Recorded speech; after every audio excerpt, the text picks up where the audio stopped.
தலைமுடி நல்லா அடர்த்தியாக வரணும், கரு கருன்னு இருக்கணும்.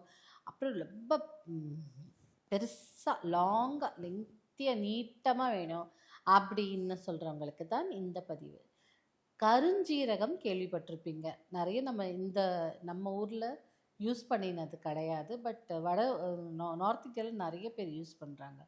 இப்போ இந்த கருஞ்சீரகத்தை விட ஜாஸ்தி அதாவது கருஞ்சீரகம் நிறைய முடியை அடர்த்தியாக்கும். அப்படிப்பட்ட ஒரு ஆற்றலை கொண்டது. இந்த கருஞ்சீரகத்தில் உள்ள அழற்சி எதிர்ப்பு பண்பு என்ன பண்ணுன்னா, நம்ம தலைமுடிய நோய் தொற்றல், அதாவது டேண்ட்ரஃப் இருக்குது, அப்புறம் வேறு ஏதோ பிரச்சனை இருக்குது தலையில், அதனால் முடி கொட்டுச்சுன்னா அதெல்லாம் சரிப்படுத்தி கொடுக்கும். அப்போ என்ன ஆகும், ஆட்டோமேட்டிக்காக ஹேரு திக்காக வளர ஆரம்பிச்சிடும், டென்சிட்டி அடர்த்தியாக இருக்கும். என்ன இதில் ஆன்டி ஆக்சிடென்ட்ஸும் இருக்குது. அது என்ன பண்ணுதுன்னா, சில கெட்ட விஷயங்கள் நம்ம தலையில் வரக்கூடிய கெட்ட விஷயங்களை தடுக்கும்போது என்ன ஆகும், ஆட்டோமேட்டிக்காக ஹேர் ஃபாலிக்கல்ஸ்லாம் ஸ்ட்ரெங்தன் ஆகி உங்களுக்கு நல்ல முடி அடர்த்தியாகவும் இருக்கும், முடி கொட்டுறதும் நிற்கும்.